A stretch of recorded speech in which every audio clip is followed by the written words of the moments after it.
Sejam todas e todos muito bem-vindos a mais uma edição do programa Diálogos Fundamentais, uma iniciativa da Comissão de Defesa dos Direitos Fundamentais do Conselho Nacional do Ministério Público. Antes de iniciarmos nossa conversa, faço a minha autodescrição. Sou Fabiana Costa, presidente da CDDF, mulher de 50 anos, tenho cabelos longos, castanhos, olhos castanhos, uso um vestido de folhas verdes, um colar de sementes e um blazer marrom. Estou no plenário do CNMP. O programa que gravamos hoje possui um significado muito especial. Esta edição será lançada durante o mês de julho, que marca datas significativas, como a independência da Bahia, em 2 de julho, e o Dia Internacional da Mulher Negra, Latino-Americana e Caribenha, celebrado em 25 de julho.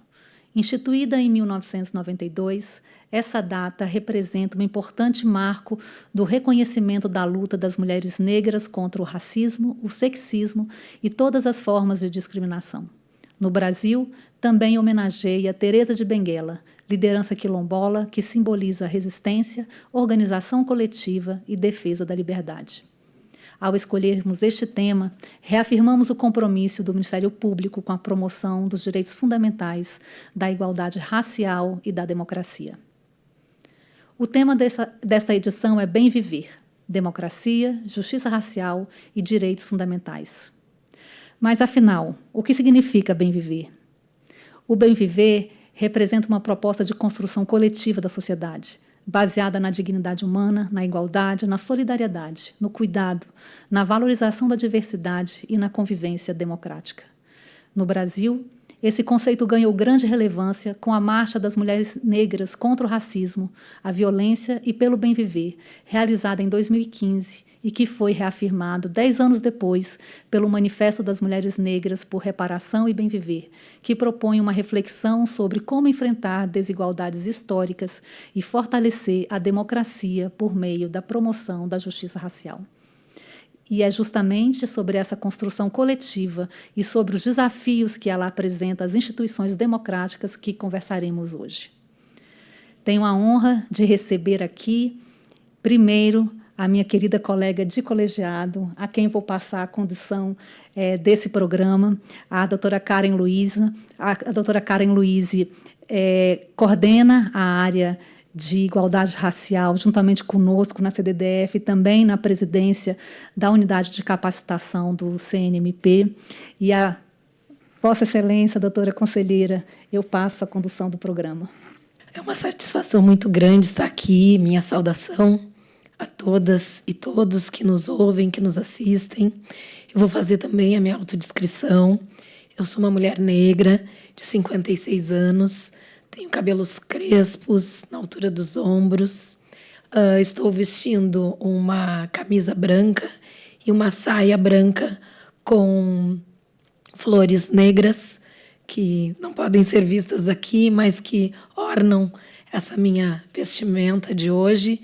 Uso brincos de pérolas e colares de pérolas também. Nós recebemos no dia de hoje a promotora de justiça, Lívia Santana Vaz, do Ministério Público do Estado da Bahia, titular da Promotoria de Justiça do Combate ao Racismo, da Intolerância Religiosa, Defesa das Comunidades Tradicionais e das Cotas Raciais, doutora Lívia, que é uma referência nacional na atuação ministerial em defesa da igualdade racial. Também é uma grande satisfação receber a professora Tula Pires, professora de Direito Constitucional da PUC-Rio, coordenadora do Programa de Pós-Graduação em Direito e do Núcleo Interdisciplinar de Reflexão e Memória Afrodescendente, o NIREMA, pesquisadora reconhecida por sua relevante produção acadêmica sobre constitucionalismo, democracia e pensamento afrodiaspórico. Sejam todas muito bem-vindas. É uma alegria muito grande poder compartilhar essa mesa com vocês. Eu acredito que o melhor caminho para iniciarmos essa nossa conversa seja compreender o próprio conceito que inspira a edição desse programa.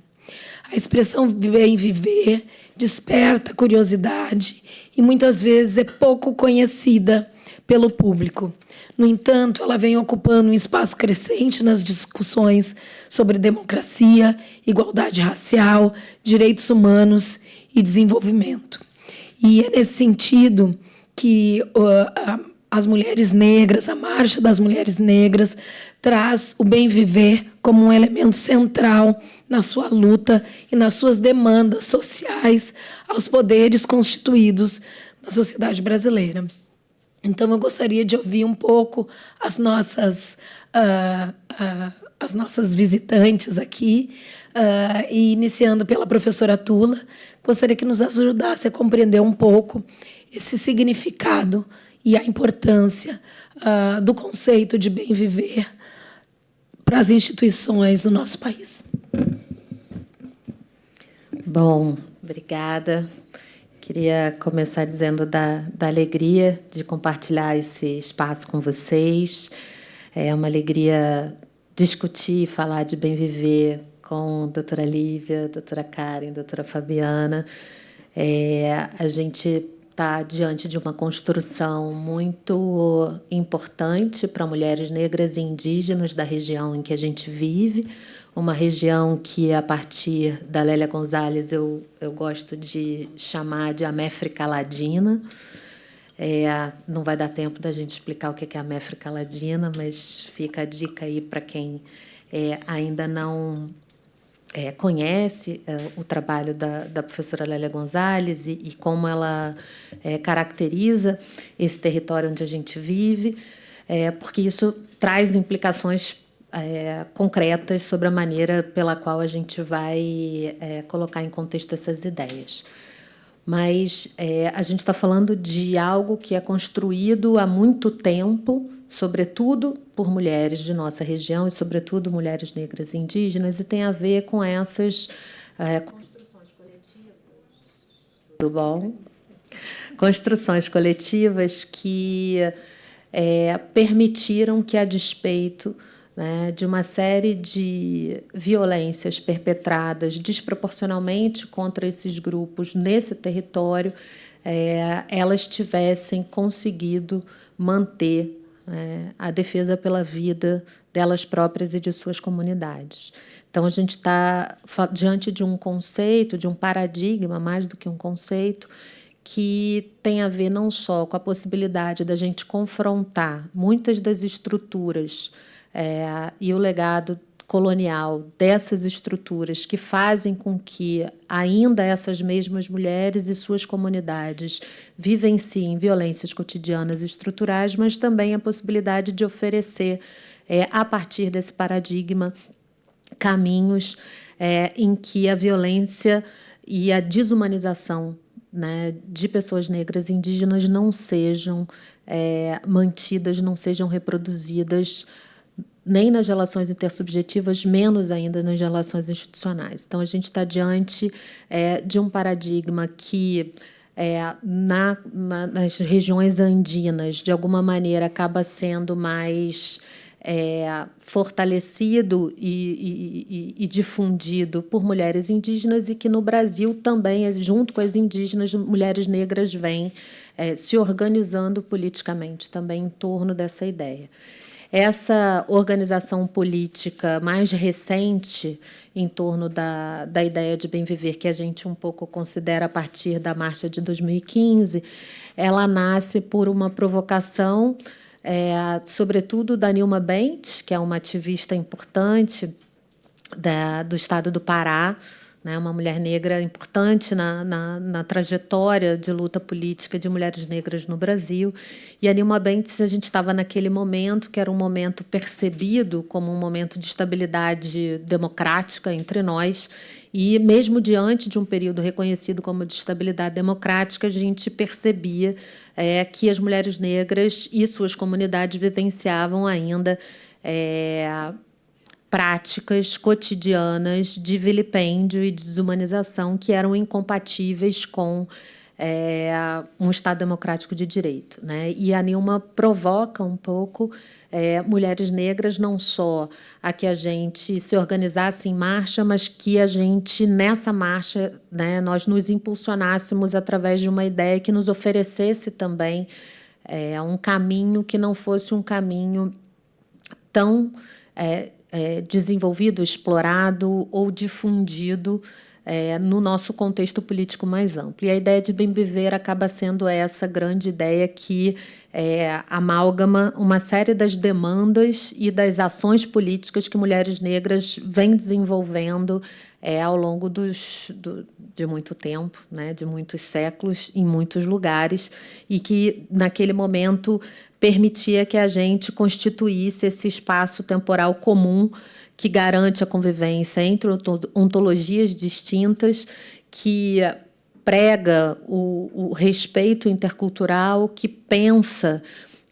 as dimensões da vida desde o seu cotidiano, as suas dimensões mais estruturais, né, e que também, em grande medida, vai pensar o presente a partir do acúmulo que o passado nos legou e também das sementes que germinarão no futuro. Então, é uma categoria que vai pensar numa relação temporal, que é uma relação de constituição e de assunção de responsabilidade política no presente, a partir, né, do reconhecimento e da memória de um legado que permitiu que, a despeito do terror racial e sexual que a gente vive, a gente permaneça, enquanto comunidade política, a maioria da população brasileira, mas que também não abre mão da defesa inegociável da vida das pessoas no Brasil e que aporta politicamente para esse país como projeto de possibilidade para todas as formas de ser e estar em relação de integralidade com a natureza.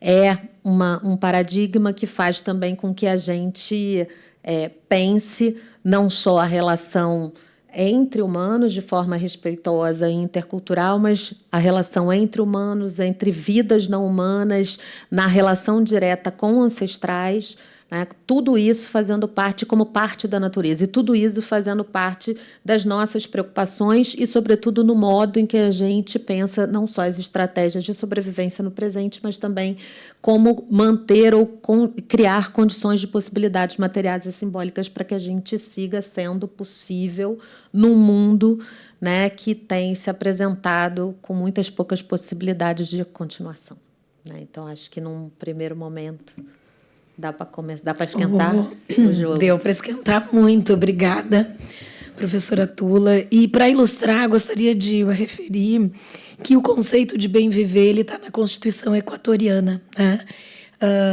Para passar a bola aqui para a doutora Lívia, porque na Constituição equatoriana, que é dividida em 3 eixos, o regime de bem viver ele contém mais de 70 artigos que vai falar sobre água, alimentação, educação, saúde, trabalho, cultura, biodiversidade, direitos coletivos de grupos historicamente desprotegidos.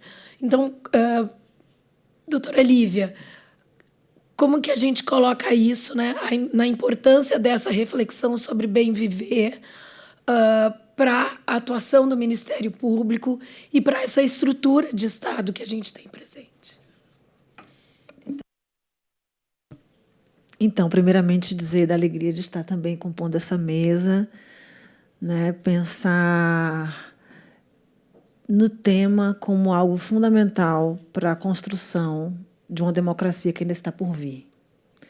Nós nunca vivenciamos uma democracia efetiva no Brasil, e os movimentos de mulheres negras e o protagonismo das mulheres negras nesse processo tem tudo a ver com isso. Mas eu não quero deixar de fazer minha auto-audiodescrição.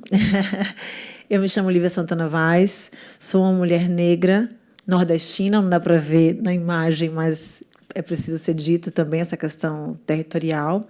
Estou usando um vestido preto e bege com um tema geográfico, vamos dizer assim, uma coisa meio de linhas, assim, preto e bege, um óculos com armação marrom e um brinco também com marrom, detalhe marrom.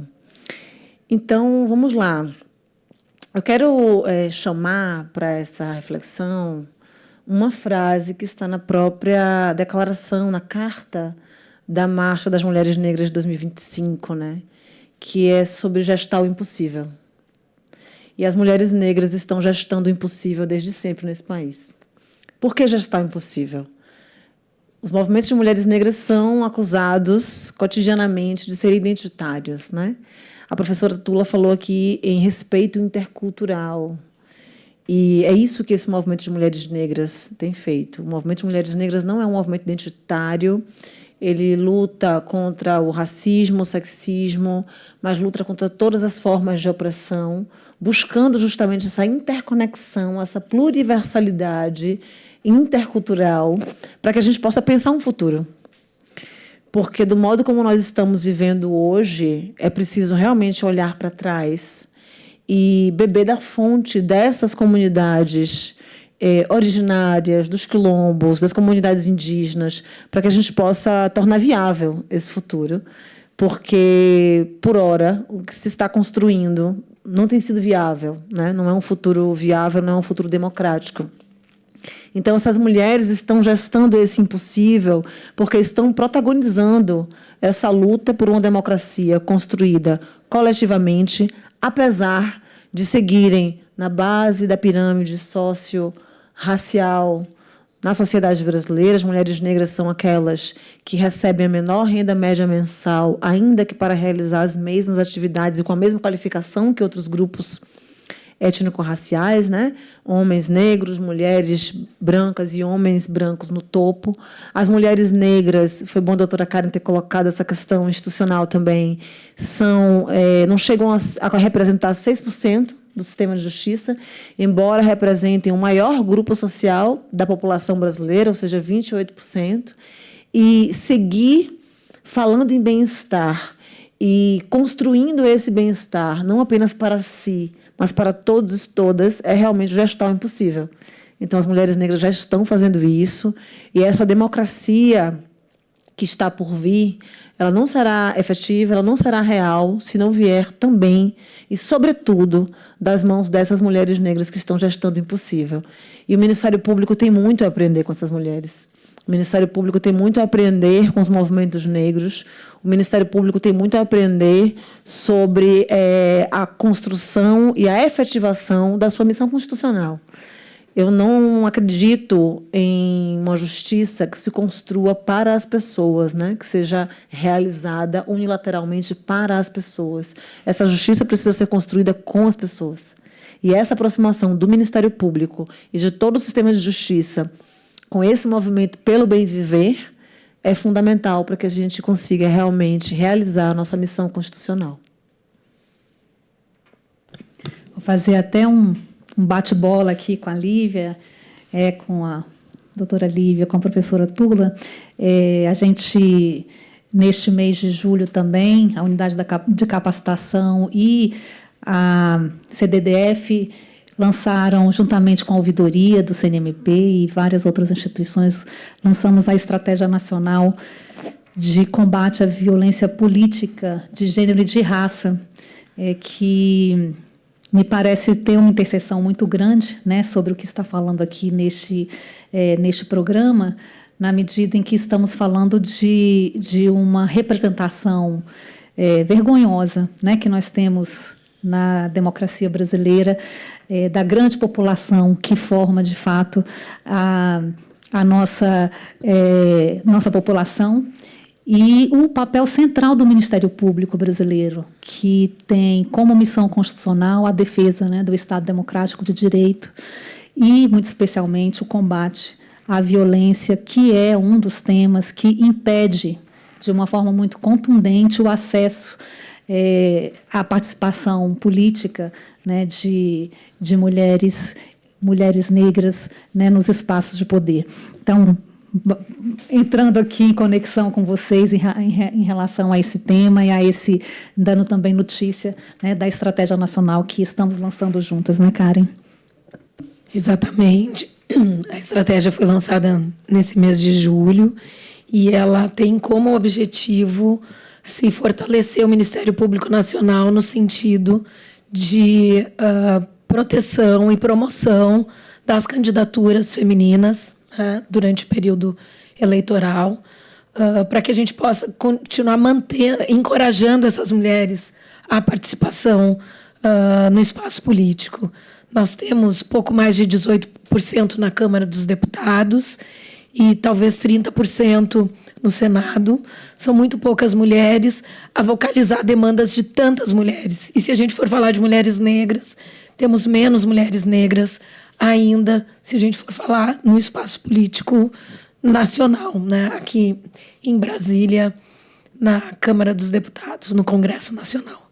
Então, acho que é uma estratégia muito importante para o nosso Ministério Público e que tem por premissa a proteção e, acima de tudo, o encorajamento dessas mulheres. Bom, o Bem Viver nos convida também a compreender que a democracia não se resume às instituições, mas também a possibilidade concreta de todas as pessoas viverem com dignidade, igualdade e reconhecimento. E é nesse sentido que o nosso trabalho caminha. Aqui eu queria dirigir algumas palavras à doutora Lívia para a gente falar um pouco da construção histórica do bem viver pelas mulheres negras brasileiras. Todo o conceito possui uma história, né? E o bem viver foi construído a partir de experiências, das lutas e da produção de conhecimento das mulheres andinas, como referiu a professora Tula, mas também as mulheres que vivem em diáspora, né, no nosso país. E a partir de 2015, que milhares de mulheres negras marcharam em Brasília contra o racismo, contra a violência e pelo bem viver. Em 2025, o Manifesto das Mulheres Negras por Reparação e Bem Viver reafirmou essa agenda que permanece atual e necessária para a vida de todas as pessoas, não apenas das mulheres negras, porque as mulheres negras marcham para toda a população negra e para toda a população brasileira que viva com dignidade, né? Então, eu gostaria que a doutora Lívia pudesse compartilhar conosco um pouco dessa experiência, dessa trajetória e dessa história da marcha. É fundamental falarmos dessa construção histórica mesmo das mulheres negras pelo bem viver. E não há como pensar em bem viver sem pensar em reparação efetiva. Eu acho que o debate sobre reparação no Brasil ainda está muito incipiente, apesar das tantas necessidades que nós temos para essa concretização de dignidade humana, do resgate, sobretudo, da dignidade humana que foi retirada da população negra no nosso processo histórico, né? O Brasil foi o país que mais escravizou pessoas africanas, se a gente pensar em termos numéricos e em termos temporais. Então, o Brasil foi o último país do Ocidente a declarar a abolida a escravidão, em 13 de maio de 1888, né? Depois de quase 4 séculos desse processo de escravização, mas também foi o país que mais escravizou nessa travessia transatlântica forçada de pessoas africanas. Então, nós recebemos cerca de 40% dos 12 milhões de pessoas escravizadas que chegaram aos portos americanos. Essa dimensão, né, quantitativa e temporal se soma à concepção de que a escravidão negra no Brasil foi base da economia brasileira por muito tempo. Então, 136 anos de uma declaração de abolição não dá conta de reparar tudo que foi retirado da população negra nesse período. Por isso que a gente tem debatido muito a questão da reparação, porque nós estamos ainda a passos curtos, que eu espero que sejam seguros, pelo menos, buscando essa reparação. Nós temos falado muito em cotas raciais, e eu digo que ainda são muito pouco, não bastam, né? Eu até, no livro Cotas Raciais, digo que cota não é esmola, porque é uma dívida histórica, é reparação, é direito atual, presente, é um passado que ainda é presente. Mas, ao fim, eu digo que é esmola, sim, porque ainda é muito pouco diante de tudo que nós precisamos reparar a população negra. E aí nós temos que falar nesse bem viver que as mulheres negras têm buscado contribuir, protagonizar para todos e todas. É muito importante que se diga isso, não é? Não é um movimento que olha para o umbigo, é um movimento realmente coletivo e nacional. que precisa enxergar outras formas de reparação para além das cotas raciais. Nós precisamos falar na restituição da liberdade. Uma liberdade que foi prometida lá em 13 de maio de 1888, que nunca foi cumprida. O Brasil possui a terceira maior população carcerária do mundo, perdendo apenas para os Estados Unidos e a China. E essa população carcerária é de pessoas negras e jovens. E, sobretudo, de alguns anos para cá, também mulheres negras, né? Então, esse processo de desencarceramento é um processo de reparação histórica também. Nós precisamos falar na restituição da terra. A Lei de Terras de 1850, a primeira Lei de Terras, ela vai retirar da população negra, indígena, quilombola, a possibilidade de ascensão social a partir dessa base econômica que é a terra, né? E isso não foi reparado ainda. Então, uma reforma agrária séria precisa ser discutida nesse país e concretizada, porque se nós estamos ainda hoje falando de marco temporal e de atraso na titulação de territórios quilombolas, é porque nós não discutimos seriamente ainda essa reforma agrária. É preciso falar em outras tantas formas de reparação, mesmo, professora doutora Tula, a indenização a descendentes de pessoas escravizadas. Porque quando nós falamos sobre isso no Brasil, gera uma grande celeuma. Mas ninguém acha absurdo o processo histórico de indenização a vítimas do Holocausto. Do lado de cá, aconteceu o maior crime contra a humanidade, hoje reconhecido pela ONU, que foi o tráfico transatlântico de pessoas africanas. E é preciso pensar, sim, nesse processo de indenização. Não individualmente, mas um processo de indenização que venha a estabelecer um fundo nacional de reparação para a produção de políticas públicas efetivas, para que possamos, de fato, caminhar rumo a essa justiça social, que não será justiça social se não for racial também nesse país. O fator raça segue sendo o principal fator determinante de praticamente todas as desigualdades no Brasil. Então, a justiça social não será justiça se não passar por essa reparação histórica ao povo negro. E é essa busca que as mulheres negras têm feito a partir da concepção de bem viver.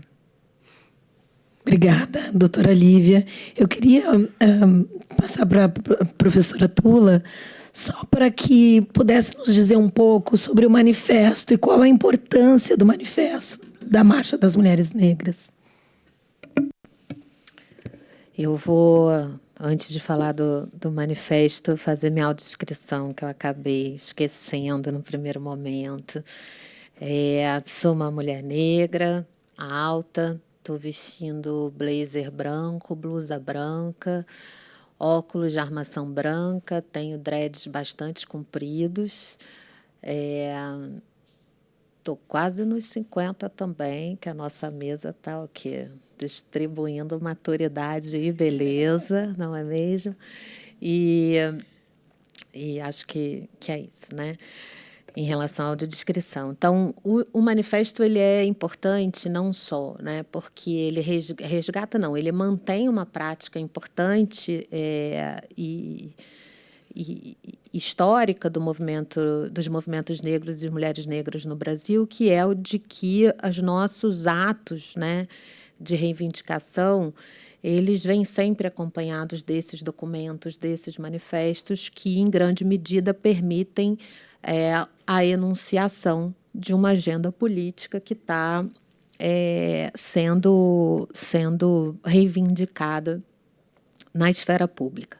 Então, a gente percebe, né, esses manifestos acontecendo em momentos políticos cruciais da vida nacional, né? Se a gente olhar para os movimentos constituintes, para os momentos constituintes, a gente vai ver que, em boa parte dos momentos constituintes, a gente tem não só um processo anterior, né, à instauração das constituintes em si, em que os movimentos negros e de mulheres negras no Brasil se articulam para pensar essa agenda e, a partir, né, das suas diferenças internas, tentar encontrar um projeto comum para ser disputado em cada uma dessas constituintes. A gente tem isso documentado, né, embora não difundido, nem por quem estuda, né, história constitucional brasileira, mas isso existe, isso tem, né, a gente tem acesso a isso.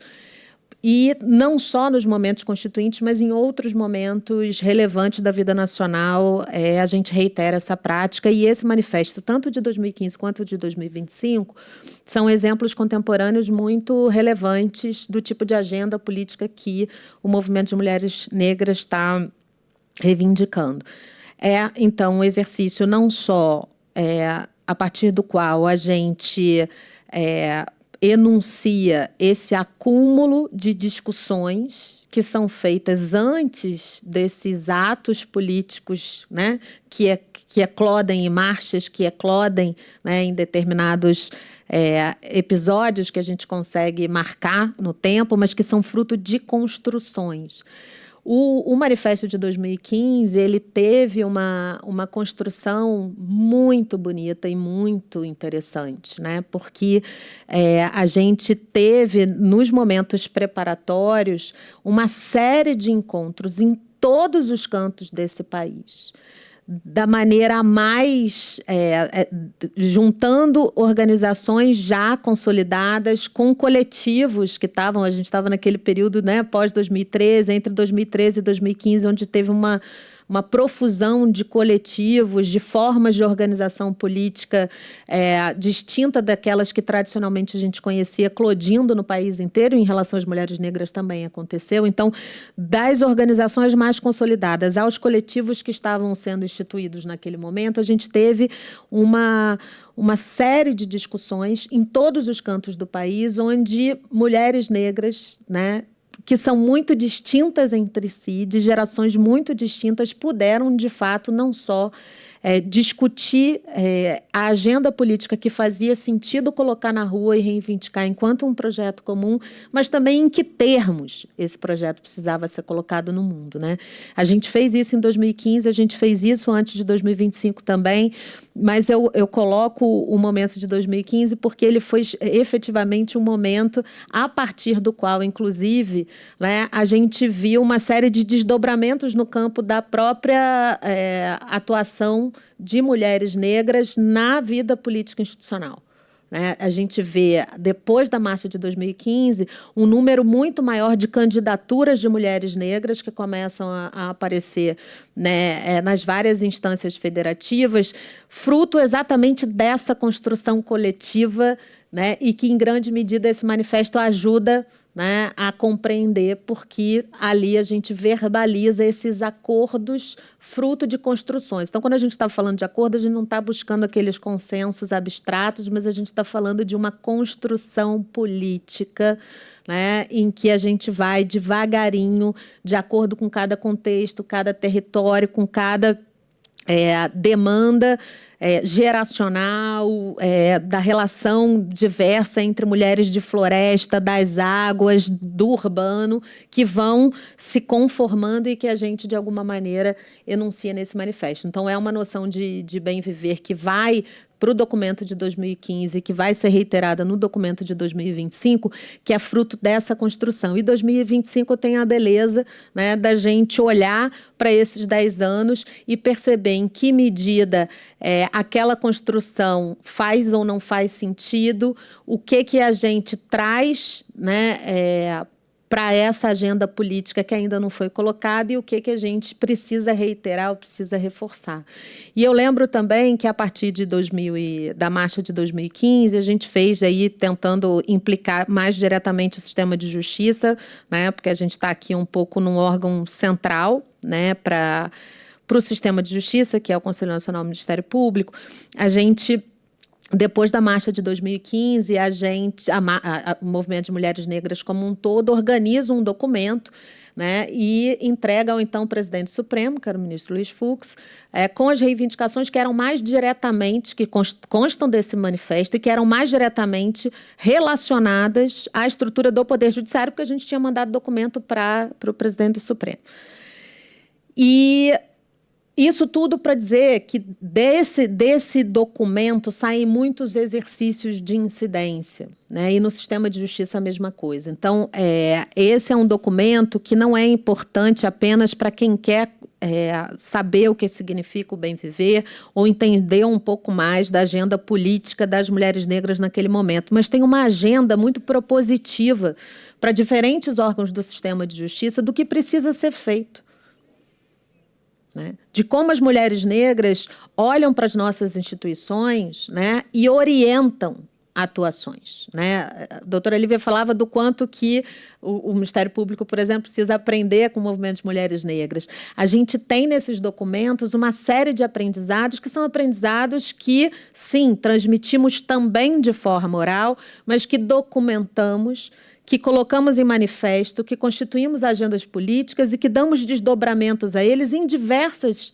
esferas. Não só quando a gente encaminha um documento como esse para uma determinada instância do Poder Judiciário ou de outra estrutura do sistema de justiça, mas também no tipo de incidência política que a gente faz no sistema interamericano de direitos humanos, do tipo de pressão que a gente faz em determinadas atuações concretas, né, no sistema de justiça, seja quando a gente se junta num júri envolvendo violência letal produzida por agentes públicos, né, junto com o movimento de mães familiares de violência de Estado, para que o Poder Judiciário, o sistema de justiça como um todo, não se mantenha, né, cúmplice dos processos de assassinato em massa de pessoas negras, inclusive por entidades públicas ou agentes que representam entidades públicas dentro do nosso contexto, mas fazemos isso não só nessas áreas, mas em todas as áreas. Então, a doutora Karen também recuperava o quanto que pela articulação constitucional da ideia de bem viver, tanto na experiência equatoriana quanto boliviana, a gente tem a possibilidade de reler direitos fundamentais, né, a partir de paradigmas que são muito diferentes dos paradigmas que a gente aprende nas faculdades de direito. Porque nas faculdades de direito a gente tem acesso a um constitucionalismo de uma base extremamente liberal e um liberalismo que se acompliciou com a escravidão, um liberalismo que se acompliciou com a incapacidade de garantir a humanidade para todas as pessoas, um constitucionalismo que manteve, né, intactas as estruturas coloniais. Então, quando a gente pega as constituições tanto do Equador quanto da Bolívia, a gente tem, de um lado, um compromisso grande não só com a descolonização, né, do Estado, como a despatriarcalização do Estado.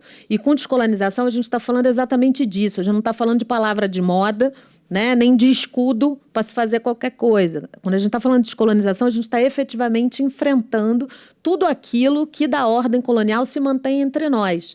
E no direito a gente tem muita coisa que se mantém entre nós, desde a formação jurídica, da educação jurídica, à atuação na ponta para os diversos órgãos do sistema de justiça, né? Então, o que o Bem Viver oferece para a gente é um outro paradigma de leitura dos direitos fundamentais, que não vai ser, né, consubstanciado dentro de um ideário liberal e abstrato que é possível de se acompliciar com regimes de exploração e de expropriação brutal, né, de pessoas, de suas ontologias, de suas filosofias, de sua memória, de sua história constituída, né, e inclusive da sua força de trabalho. Então, a gente tem uma maneira de posicionar os direitos fundamentais em termos em que ele, de fato, né, possa garantir o sentido de continuidade que a gente falava desse mundo para todo mundo, né, de continuidade do mundo. Na Bolívia, especialmente, a partir da Constituição, sai um plano nacional, que eles chamam de Plano Nacional de Igualdade de Oportunidades, Mulheres Construindo a Nova Bolívia para o Bem Viver, em que eles, de alguma maneira, anunciam 5 grandes elementos que organizam a ideia de bem viver e vão construir no plano em cima desses 5 elementos.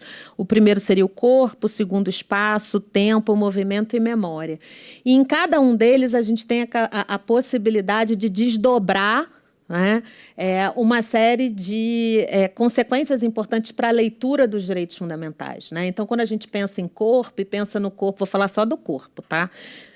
Porque não sei se a gente vai ter tempo de falar dos outros, mas vamos falar só do corpo, que eu acho que ele conecta muitas das coisas que já foram ditas até agora.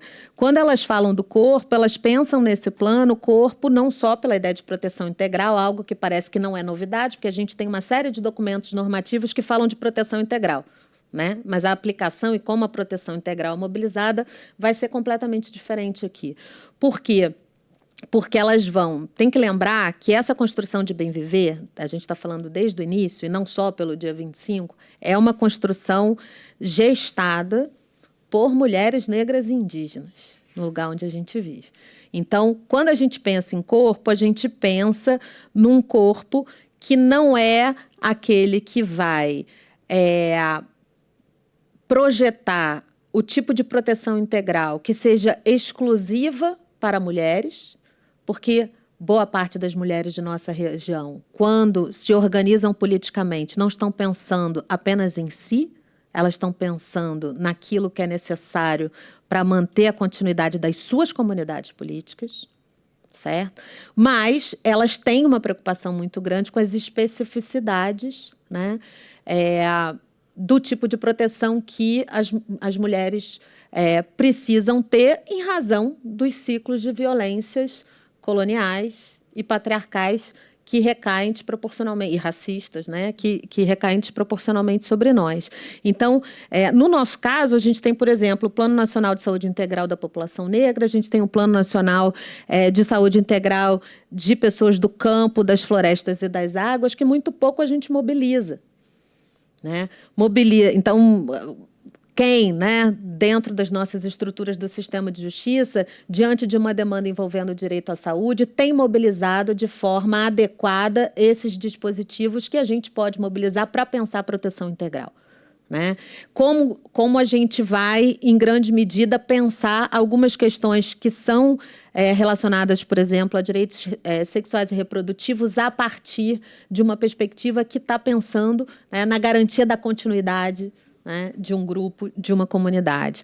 Como é que a gente, em grande medida, vai pensar aspectos relacionados à violência política de gênero e raça, né? Que tipo de proteção, que tipo de segurança, que tipo de ataque, que tipo de vilipêndio essas mulheres sofrem também nos seus corpos, né, a partir dessas práticas, e que não necessariamente, né, a gente se dava conta ou incorporava no nosso repertório quando a gente está pensando em modos de promover responsabilização. Quando a gente está pensando em violência doméstica e familiar, que tipo de proteção a gente faz quando a gente apela para determinar... Primeiro, que a gente trabalha diante de um sistema que não oferece, né, serviços públicos e políticas públicas de acolhimento e de proteção suficientes, muito menos políticas que permitam essas mulheres, né, a própria retomada da sua vida depois, né, de processos de violência. Então, a gente já não conta com isso e a gente insiste, às vezes, em determinadas formas de lidar com essa violência doméstica e familiar que não serão passíveis de serem aplicadas para mulheres de determinadas realidades. Né? Simplesmente porque a gente precisa mobilizar determinados órgãos que não entram em determinados locais, né? Ou que, ao entrarem, trazem outro tipo de insegurança, né, a essas mulheres, expõem essas mulheres a outro nível de insegurança ainda maior do que aqueles que elas estão relatando. Né? O que a gente escuta, o que a gente desconsidera do relato dessas mulheres, se os nossos equipamentos, né, estão colocados, o quanto a gente tem pessoas relacionadas ao sistema de justiça como um todo que insistem ainda em desconsiderar aquilo que uma mulher diz, né, a desqualificar aquilo que uma mulher diz. Né? Isso tudo tem a ver com o que a gente chama de proteção integral. Então, corpo não tem a ver só com integridade física. Corpo aqui não tem a ver só... Né, quando a gente pensa, por exemplo, em processos de institucionalização, seja por encarceramento, a gente pensa no encarceramento dos filhos e filhas dessas mulheres, né, na institucionalização desses filhos e filhas que não entram na conta, né, de quem sentencia à prisão uma pessoa, nem de quem pede a prisão dessa pessoa. E é preciso que essa conta entre, porque o efeito ocorre, né, ao solicitar, né, e defender uma determinada prisão, e ao sentenciar uma prisão. Essas pessoas precisam ter responsabilidade política com os efeitos disso, que transbordam sempre, né, a essas mulheres, se elas forem as sentenciadas, mas ainda quando elas não são as sentenciadas, quando os homens são os sentenciados, o efeito desproporcional, tanto do ponto de vista social quanto, sobretudo, econômico, para a sustentação daquele grupo familiar, né, vai recair desproporcionalmente sobre essas mesmas mulheres. Então, quando a gente pensa essas políticas, elas não são pensadas no corpo, eles colocam, por exemplo, políticas de transferência de renda dentro da lógica de proteção do corpo, né? E políticas de transferência de renda que não se restringem, né, a políticas universais, mas políticas que transfiram às mulheres a renda.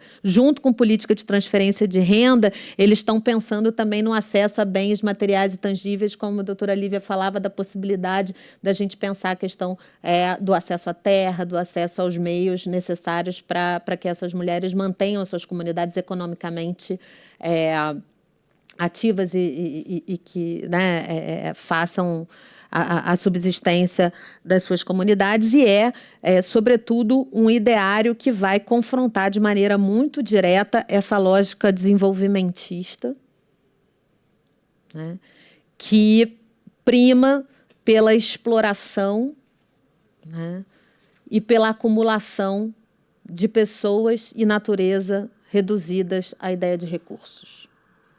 Então, tem uma exploração das pessoas, uma exploração da natureza, porque somos todos simplificados a recursos, né, para gerar a acumulação na mão de muito pouca gente que habita esse mundo, né, dessas riquezas produzidas, enquanto a gente fica com os ônus desproporcionais de todo esse processo. E aí, ao invés de desenvolvimentismo, né, se a gente partir para as nossas referências, o movimento de mulheres negras vai se amparar muito nas visões de Nego Bispo e vai falar muito mais que a gente está precisando não de desenvolvimento, mas de envolvimento. Né? Preciso que a gente mude. Então, são propostas que não só permitem a gente fortalecer as escolhas políticas que, no nosso caso, fizemos em 88, mas que a gente leia essas opções políticas que a gente fez em 88 a partir de um paradigma que é distinto daquele que prevaleceu naquele contexto e que até então tem informado a atuação das nossas instituições. Nossa, a professora Tula nos provoca profundas reflexões sobre o manifesto e ao que ele se propõe. Eu acho que é muito importante a gente dizer, até para que com o público possamos dialogar sobre isso e refletir, que para os povos andinos, de onde vem esse conceito, né? Essa ideia de bem viver, a palavra, a expressão desenvolvimento não existe, né? E que o desenvolvimento e que o bem viver ele não vem em contraposição à ideia de desenvolvimento, ele vem com um novo paradigma, como colocaste. E falando sobre o manifesto e sobre representação política, acho que também é muito importante a gente ressaltar, né, Fabiana, a gente que acompanha os processos eleitorais e todas nós aqui, como essas mulheres negras que vão ter assento vão ser detentoras de mandato eletivo, elas, de alguma maneira, elas vêm desses movimentos. Elas são forjadas dentro dos movimentos de mulheres negras. Então, elas carregam consigo também todas essas demandas que são apresentadas aqui e carregam consigo, acima de tudo, doutora Lívia, imagino eu, no que eu tenho aprendido nesses anos conciliando jurisdição e diálogo com os movimentos, um repertório totalmente distinto daquele que a gente carrega, né, dos bancos da academia. E nós precisamos, efetivamente, estamos sendo convocados pelo manifesto, pela marcha e por essas mulheres a atuar diferente, atuar de uma outra forma, atuar a partir desse paradigma e nesse caminho. E é por isso que eu queria só lhe passar a palavra, doutora Lívia, para uma complementação no sentido de como o Ministério Público atua a partir dessas demandas que o manifesto traz. Eu penso que o Ministério Público, doutora Karen, talvez seja o órgão do sistema de justiça mais vocacionado para pôr em prática essas propostas efetivas, concretas, da Marcha de Mulheres Negras, do Manifesto de Mulheres Negras. Eu quero lembrar aqui um ensinamento de Nilma Lino, quando ela diz que os movimentos negros são educadores. E eu quero trazer isso para a Marcha de Mulheres Negras. As marchas e os manifestos são educadores. Está faltando a gente, de fato, beber dessa fonte, né? Eu vou recordar também o processo de Durban, né? Porque isso não é algo construído a partir da marcha de 2015 e de 2025. Né? É um processo muito mais antigo e que nós ainda estamos por efetivar, estamos por realizar. Então, a gente tem a Conferência de Durban, a gente tem o Plano de Ação de Durban, a gente tem a primeira década afrodescendente, estamos na segunda década afrodescendente com os mesmos temas da primeira década. Então, não nos está faltando apontamentos, orientações, diretrizes de um futuro viável, que não é um futuro viável para as mulheres negras, é um futuro viável para a sociedade brasileira. O que nos falta, de fato, é escutar ativamente e é fazer com que esses grupos vulnerabilizados façam parte das estruturas institucionais. E quando nós falamos em cotas raciais, é também sobre isso. Quando nós incrementamos a presença negra, de mulheres negras, no sistema de justiça, não é sobre mudar o retrato e a cor, simplesmente o gênero das instituições. É sobre mudar a forma de pensar, a forma de construir caminhos viáveis e possíveis, né? A forma de gestar o impossível, que já vem sendo gestado muito bem por essas mulheres negras. E nós não vamos conseguir mudar esse pensamento, trazer essa pluriversalidade de ideias, de vivências, de concepção mesmo do que seja uma justiça, se nós não mudarmos os critérios de acesso.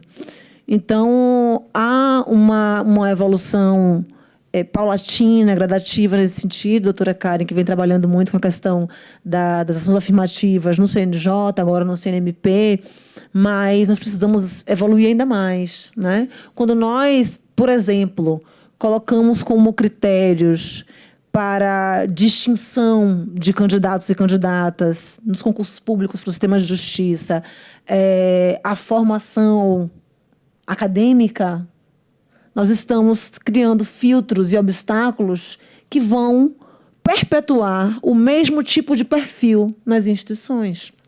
Afinal de contas, precisamos decidir, essa é uma decisão política, não político-partidária, mas uma decisão política fundamental, o que é preciso institucionalmente, para além da nossa atuação finalística, internamente, para que nós possamos mudar.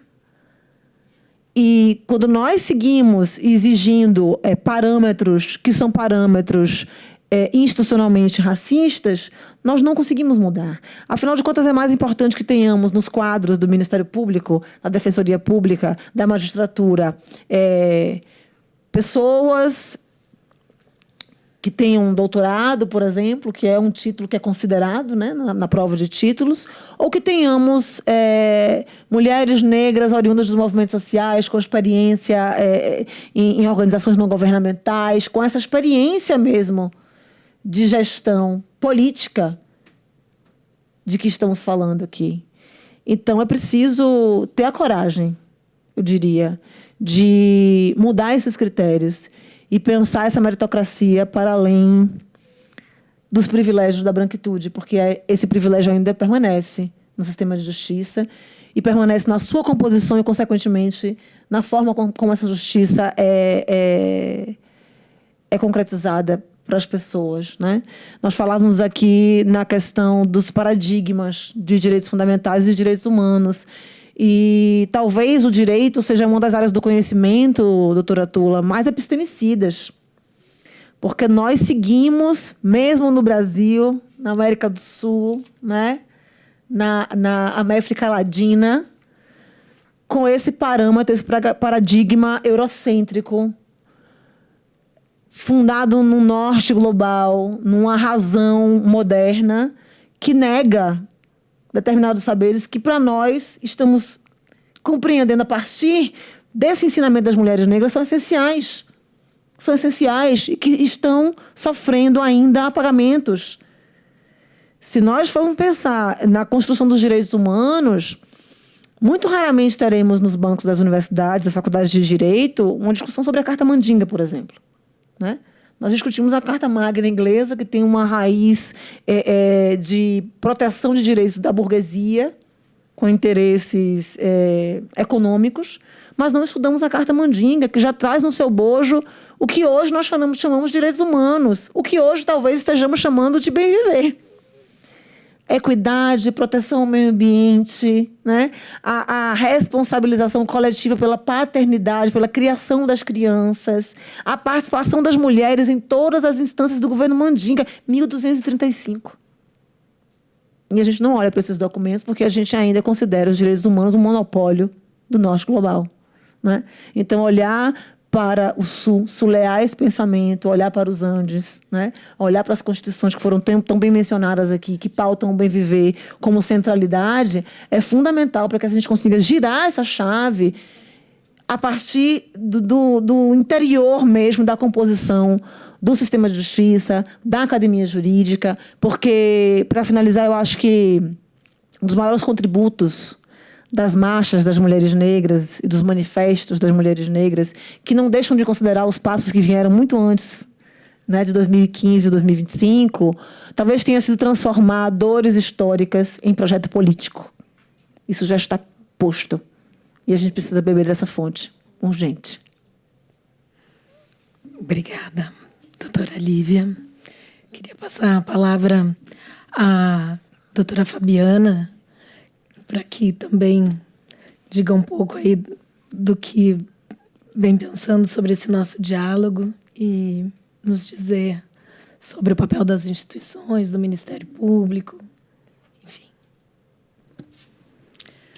Bom, conselheira Karen, eu acho que hoje aqui eu estou mais de ouvinte, né, desse bate-papo tão qualificado, né, e eu perguntaria para as nossas convidadas se tem uma palavra final, se querem um encerramento, uma despedida do público.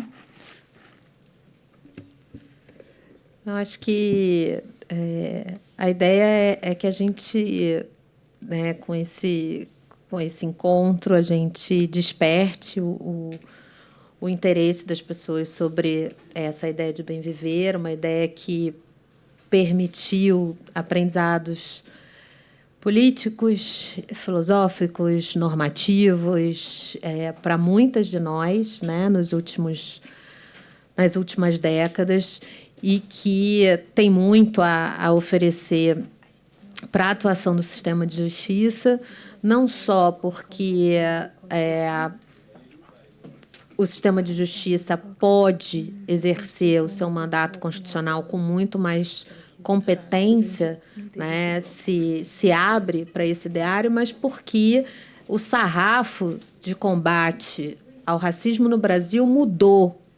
Né? Depois da constitucionalização da Convenção Interamericana de Combate ao Racismo, né, com estatura de emenda constitucional, o sarrafo do combate ao racismo mudou. É preciso que as pessoas envolvidas no sistema de justiça não façam com essa norma constitucional o que fizeram com o Estatuto da Igualdade Racial, que é simplesmente agir de forma contrária àquilo que o ordenamento jurídico brasileiro impõe no combate ao racismo e sexismo. A gente tem condenação da Corte Interamericana de Direitos Humanos condenando o Brasil, né, por racismo institucional do sistema de justiça, dizendo, né, que casos envolvendo discriminação contra mulheres negras, sobretudo, precisam ser tratados com devida diligência reforçada.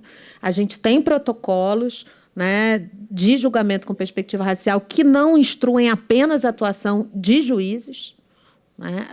É um protocolo que instrui com muita tranquilidade a atuação de advogados, de defensores e defensoras, de promotores e promotoras, procuradores e procuradoras, né? Porque foi também feito por essas mãos, né, teve na sua composição pessoas dessas diferentes carreiras jurídicas para que essa experiência pudesse ser colocada ali e o protocolo, ainda que orientado ao julgamento com perspectiva, pudesse também ser subsídio para outras carreiras jurídicas, né? Então, hoje o dia é para tentar, né, para quem não conhecia a ideia de Bem Viver, tentar um pouco fazer um convite para que as pessoas conheçam, para que conheçam algo que não está apenas construído como utopia de mulheres negras no Brasil, de mulheres indígenas no Brasil e de mulheres indígenas, né, em Abaiala ou América Latina, se a gente quiser falar assim, mas que já tem, né, construções normativo-constitucionais, né, em países vizinhos, então não tem nenhuma dificuldade em dar consequência normativa à ideia de bem viver, né? A gente está aí, como a doutora Lívia falava, muito acostumada a fazer recepção, né, do direito de outros países que não tem nenhuma relação com o nosso contexto e que o povo não tem nenhuma dificuldade em tentar aplicar aqui institutos de tradições de direito que não tem nenhuma relação, nem a tradição do direito, nem o contexto em que aquilo foi criado. A gente fica importando, recepciona e aplica aqui, enquanto a gente tem algo que tem uma relação direta e uma ancoragem muito bem consolidada com boa parte da população brasileira, que já foi feito um exercício de dar consequência normativa a isso em países vizinhos e que a gente pode se aproveitar disso para promover justiça racial, justiça sexual, para garantir que a democracia seja possível nesse país, né? E como a doutora Lívia trouxe a ideia de gestar o impossível, eu queria trazer uma ideia da Jota Mombassa para terminar, que a Jota diz, né, num texto recente publicado numa coletânea de crioula, que nós não somos o que foi feito de nós. Então, se há algum tipo de desconfiança por parte de quem está ouvindo a gente hoje, do tipo de aprendizado, né, que pode ter com o movimento de mulheres negras no Brasil, lembrem-se disso. Nós não somos o que foi feito de nós. Então, é preciso que vocês percebam a gente nos termos em que a gente aporta para a construção desse país. Não só em termos quantitativos, por sermos o maior grupo populacional, mas porque a gente sustenta economicamente, culturalmente, socialmente, boa parte desse país. E a gente tem uma agenda política, que é uma agenda política que já foi reforçada aqui por diferentes pessoas, que não é pensada para mulheres negras, porque nós, mulheres negras, nos organizamos para garantir a continuidade de nossas comunidades e do mundo. E são esses os projetos que a gente tem, e é em torno desse projeto que o Bem Viver coloca. Então, se tivesse que deixar uma última mensagem, seria essa. Eu vou ser muito breve, mas para a gente não deixar de pontuar a importância constitucional da Convenção Interamericana contra o Racismo, né? Uma convenção, inclusive, que nasce de uma proposta do Brasil e que o Brasil não foi o primeiro a ratificar, né? Demoramos para ratificar a convenção, talvez pelas consequências jurídicas, éticas, filosóficas e políticas que essa convenção nos traz. A Convenção Interamericana contra o Racismo, ela foi aprovada nos termos do artigo 5º, parágrafo 3º da Constituição Federal, que diz que tratados de direitos humanos aprovados dessa forma são norma constitucional. Então, se nós estamos falando de uma convenção que tem status de norma constitucional, nós já estamos vivenciando um estado de coisas inconstitucional. Porque essa convenção nos traz obrigações concretas do Brasil, internacionalmente e nacionalmente, já que estamos, mais uma vez, falando de Constituição, de força normativa constitucional, que é latente, é nítida, é evidente. Eu vou trazer só uma previsão dessa convenção, já que estamos falando de dentro do Ministério Público, do sistema de justiça, da subrepresentação, né, e da ausência de diversidade nesses espaços institucionais, que é o artigo 9º. Quando o artigo 9º diz que os estados, né, deverão garantir, não é poderão, né, deverão garantir diversidade étnico-racial nos seus sistemas político e jurídico. E isso requer que nós realmente impulsionemos a paridade de raça e gênero em todos os espaços de poder e decisão, no Congresso Nacional, no sistema de justiça, sobretudo nos tribunais superiores. Os tribunais superiores não podem estar alheios à necessidade de implementação da nossa Constituição a partir do artigo 9º da Convenção Interamericana. Então, se nós estamos vivenciando um estado de coisas inconstitucional, é preciso pensar o bem viver como diretriz para que saiamos desse estado. Eu queria, antes de encerrar, só retomar um pouco a genealogia para a gente reforçar que a ideia de bem viver ela não nasceu em gabinetes, né? Ela nasce nessa agência política de povos nos quais o desenvolvimento tentou aniquilar. Eu acho que essa é uma grande ideia, que existe uma ideia-força aqui que precisa ser compreendida.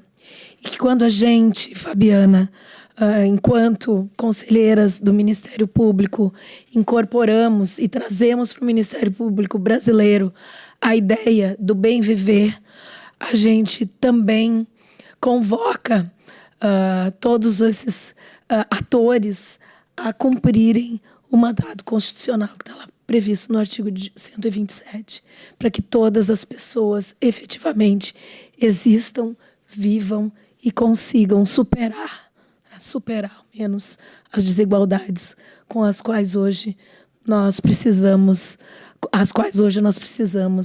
enfrentar. Então, eu acho que se nós não incorporarmos essa ideia de bem viver, nós estaremos impedindo algumas pessoas, ou melhor, a maioria delas, nesse solo brasileiro, de existirem. Obrigada. Bom, nós chegamos ao final desta edição especial do Diálogos Fundamentais. Nossa conversa, ela demonstrou que falar em bem viver é falar sobre democracia, igualdade, justiça racial, direitos fundamentais e compromisso institucional. Essa trajetória também demonstra que a promoção da igualdade racial exige compromisso institucional permanente. Há 10 anos, o Conselho Nacional do Ministério Público editou a recomendação número 40, incentivando a criação de estruturas voltadas à promoção da igualdade racial nos ministérios públicos brasileiros. Hoje, o Diagnóstico Nacional da Unidade Nacional de Capacitação do Ministério Público revela que 90,9% das unidades que responderam à pesquisa já contam com núcleos, comissões ou estruturas correlatas dedicadas a essa temática. É um avanço importante, mas sabemos que há ainda muito a ser feito. Neste sentido, a construção de uma sociedade verdadeiramente democrática depende de toda essa construção histórica, né, de que estamos falando aqui nessa mesa. E eu só tenho a agradecer à professora Tula, a nossa promotora de justiça, grande exemplo, grande líder do nosso Ministério Público, doutora Lívia, e mais uma vez a minha parceira, companheira, cuja liderança tem trazido um brilho ao nosso Ministério Público, ao nosso CNMP. Muito obrigada, doutora Karen, pela parceria, muito especialmente nesta edição dos Diálogos Fundamentais. A todos que também colaboraram na construção desse programa e a todos que nos assistem. Até a próxima edição dos Diálogos Fundamentais. Muito obrigada.